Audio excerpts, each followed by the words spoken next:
Queridos e amados irmãos, com muita alegria que estamos aqui reunidos, eu, Robson e eu, para darmos continuidade ao nosso estudo em relação às perguntas e respostas. Como temos gravado constante perguntas e respostas com os mentores, hoje tomamos a decisão de gravarmos as perguntas direcionadas a nós.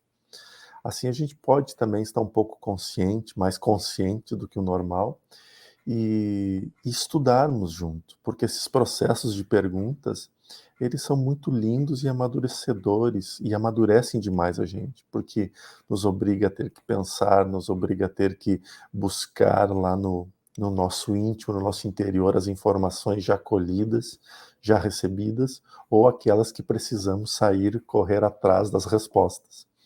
Porque não somos conhecedores de todas as respostas, mas somos estudiosos de primeira mão, como diria. Né? Tem grandes estudiosos da doutrina dos espíritos e da espiritualidade, e nós começando. E então, junto a gente aprende, junto a gente cresce, junto a gente amadurece. Nesse começo, peço a todos que relaxem o corpo, fechem os olhos, para que a gente possa fazer uma prece juntos. Todo o trabalho começado com uma oração tem outro significado. Não esqueçam disso.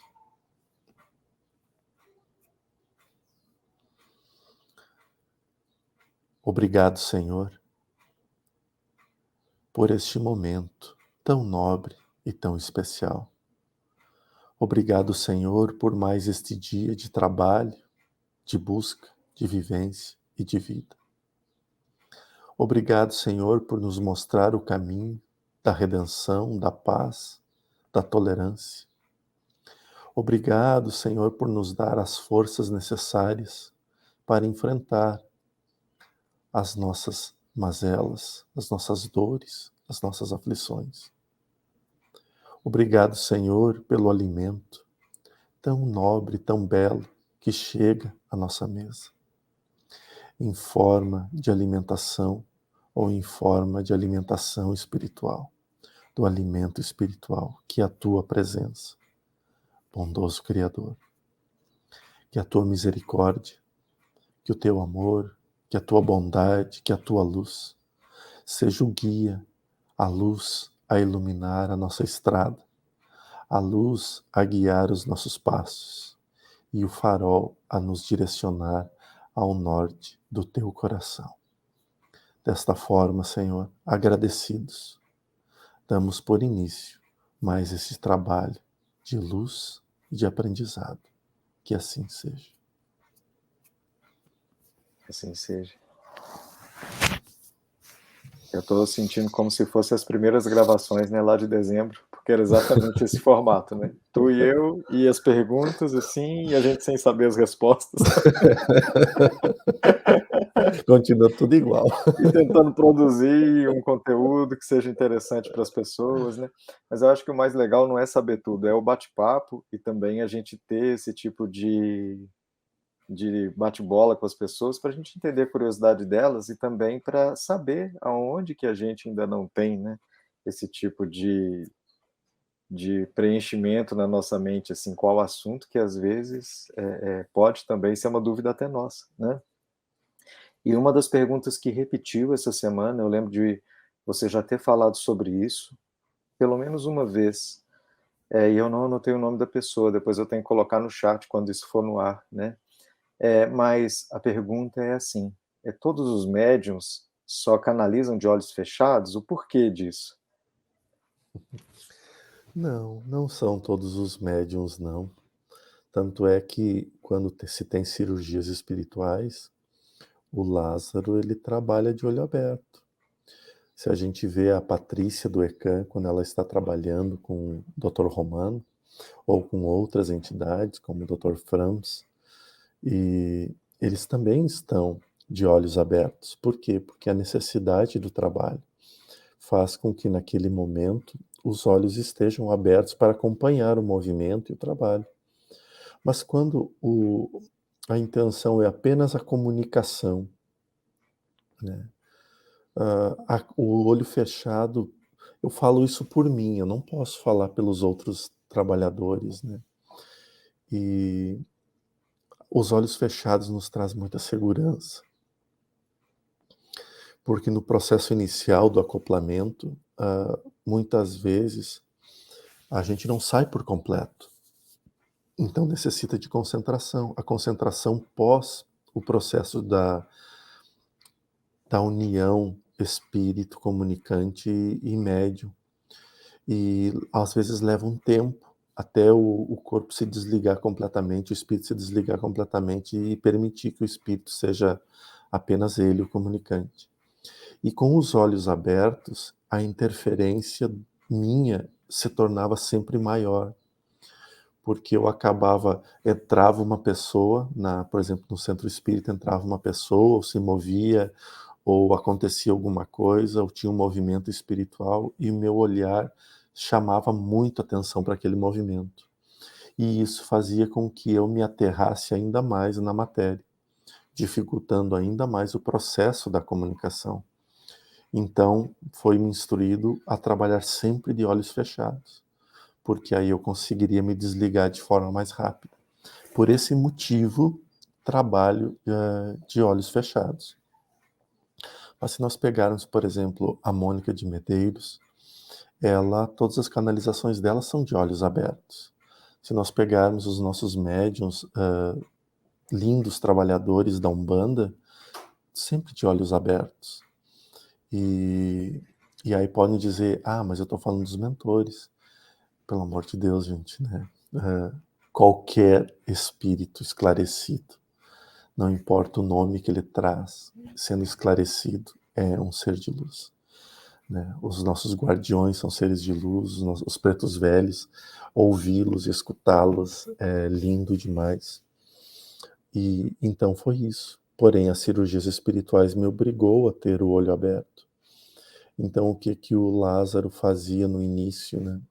Ele fazia uma palestra de 20 minutos, dava uma comunicação de 20 minutos para que eu ficasse de olho fechado. Então ele falava, nesse tempo eu me desligava mais intensamente, e aí depois vinha as cirurgias, e aí ele podia estar de olho aberto para que eu não interferisse mais. Né? Então isso é as coisas que ocorrem. Porém, eu tive que adaptar, porque eu tenho muita dor na minha coluna quando eu fico em pé. Mas muita dor mesmo. Então, a minha dor acabava fazendo com que eu voltasse para próximo do corpo mais rápido.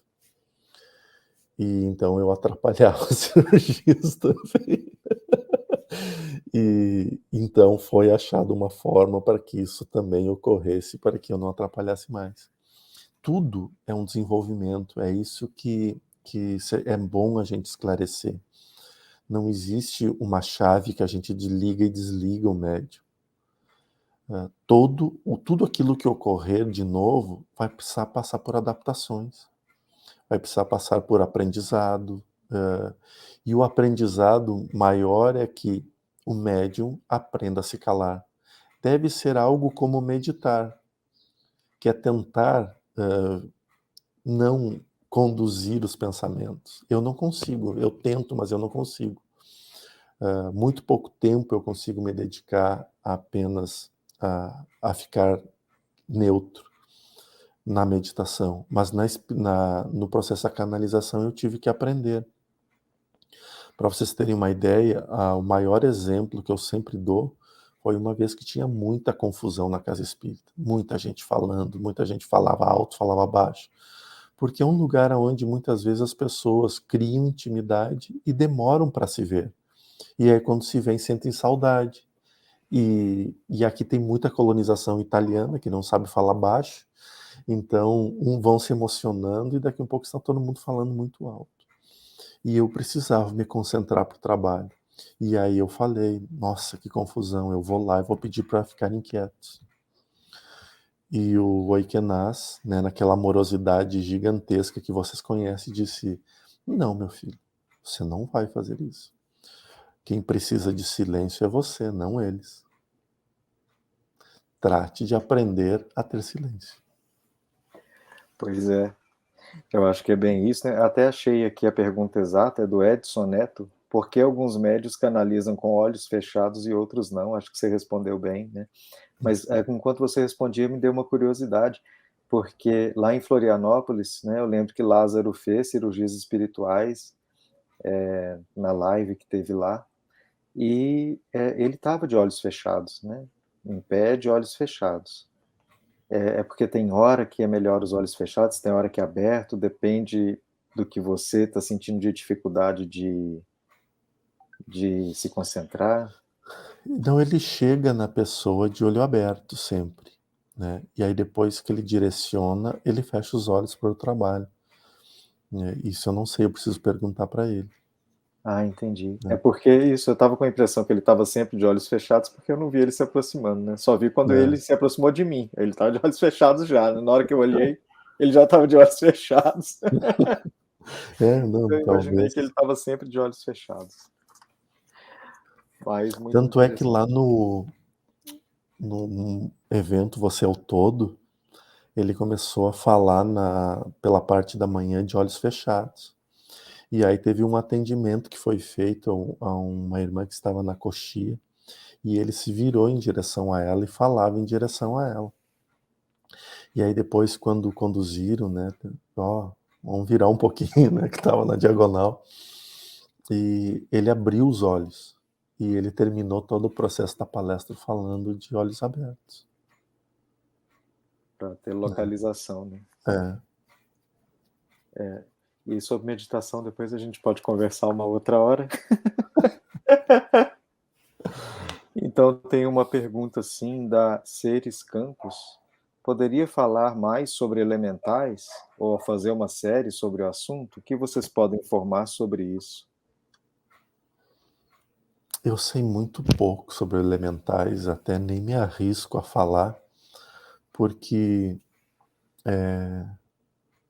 tem tantas pessoas com tanto conhecimento sobre a área que qualquer coisa que eu fale aqui eu vou estar sendo equivocado e vazio, né? Superficial e vazio.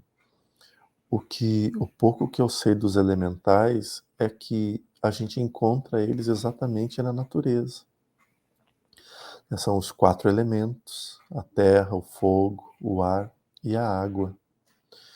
E enxergar eles é muito difícil, porque é uma confusão de coisas e eles aparecem no meio da confusão. Teve uma vez que eu estava, acho que eu cheguei lá em Florianópolis, a primeira vez que eu fui, que foi quando eu conheci o Bruno, e eu lembro de estar lá e tinha uma previsão grande de alguma coisa acontecer. E aí eu cheguei e fui ver o mar, porque eu adoro água, né?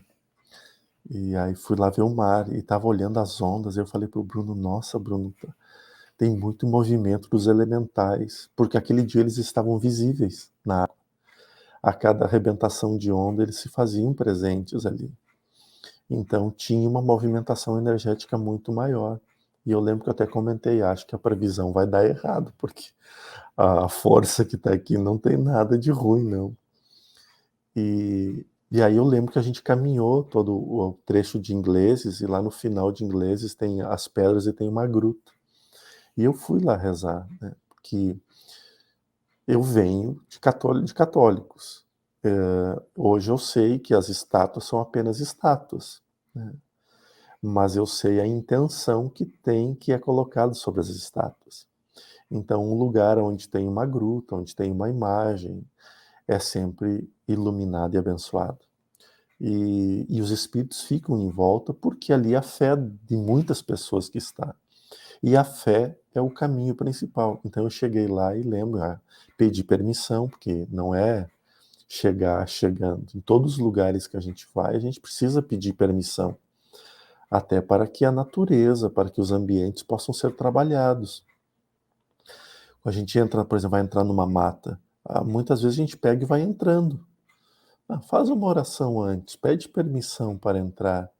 Tu vai ter o aval daqueles que estão ali protegendo aquela natureza, entre eles os elementais. Chegou numa gruta, faz uma oração, pede permissão, pede licença para estar ali. O movimento de respeito vai ser muito maior. A gente precisaria aprender essas delicadezas. A gente chega numa roda de pessoas, a gente não vai chegar falando, a gente vai pedir permissão, né? Com licença, né? Vai falar. O mundo espiritual é igual. E aí, quando eu cheguei na gruta, tinha muito vento, e os elementais do vento também estavam. Esses, para mim, é o mais difícil de ver eles, porque às vezes eles se confundem entre o movimento das folhas. E aí parece, por exemplo, tem um monte de árvore se mexendo e aparece um borrão do nada, assim, ou parece que a gente perde a visão e a folha fica turva, fica opaca, e aí some, vai para outro lugar, assim, fica se movendo. São a maneira que eu enxergo os elementais, né? Mas falar mais com profundidade deles eu teria que estudar. Eu também. Além de eu saber pouco, eu não vejo nada. Então, a minha informação é pior ainda porque é de terceira mão, né? Mas do que a gente vê e assiste e lê sobre pessoas que são estudiosas dessa área, né? Eles falam muito de elementais assim do reino vegetal, da mata X, igual você disse sobre entrar numa mata, né? E também elementais do reino animal. Então eu já vi uma pessoa explicando com detalhes assim, é uma pessoa que mexe com xamanismo, e ele falando assim, por exemplo, que essa questão dos animais de poder, ou de ter uma figura de um animal que é um protetor, tem a ver com o elemental daquela categoria de animais, né? Que às vezes a pessoa está ligada a esse tipo de energia porque é alguém que cuida do animal ou que se preocupa com os animais, né? E também já vi uma pessoa explicando sobre um capítulo do Nosso Lar, que é a Narcisa, que é a enfermeira, que está ajudando o André Luiz no socorro, né, ao segundo marido da esposa, da ex-esposa de André Luiz. Ela vai em uma mata e ela chama algumas, aí André Luiz não sabe o que é, ele chama de criaturas, né, mas a pessoa que está fazendo o estudo Nosso Lar fala que são os elementais daquela mata. E aí, na hora que essas criaturas aparecem, a Narcisa fala para ele assim: são servidores do reino vegetal. Mas aí ela estava ocupada com a tarefa, não explica muito mais coisas para ele, e ela pergunta sobre mangueiras, eucaliptos, para poder pegar a energia dessas plantas e fazer a medicação, né, no doente.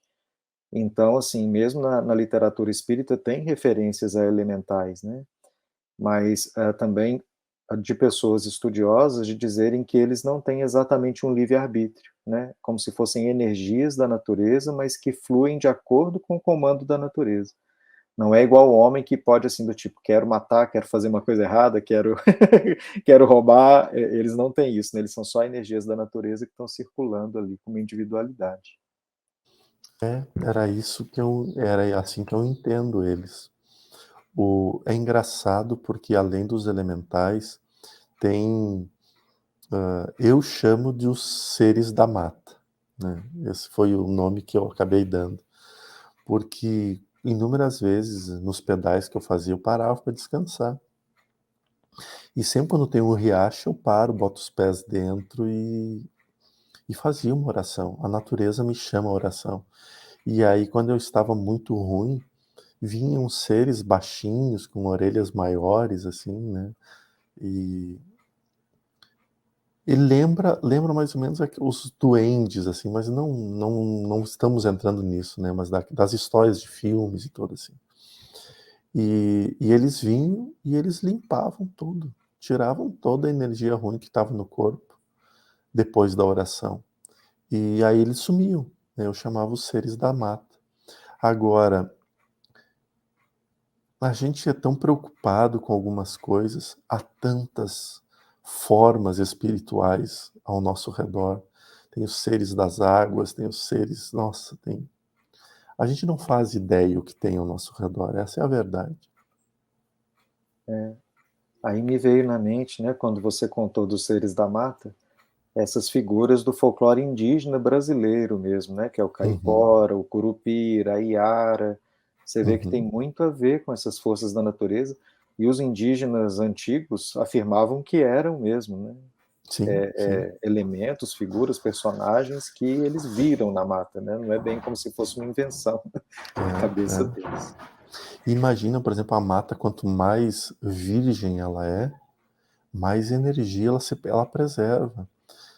A gente não faz ideia a energia ainda e os seres que habitam as regiões da floresta amazônica que não foram visitadas pelo ser humano. Pois é. Esse vídeo já está com 20 minutos e 28. Vamos para mais uma, o que você acha? Vamos para mais uma. Então tá, mais uma para a gente fechar esse vídeo então.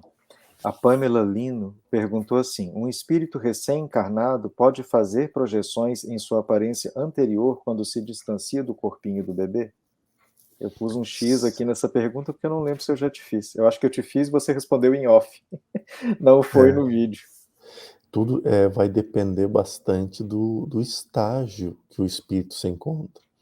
Se for uma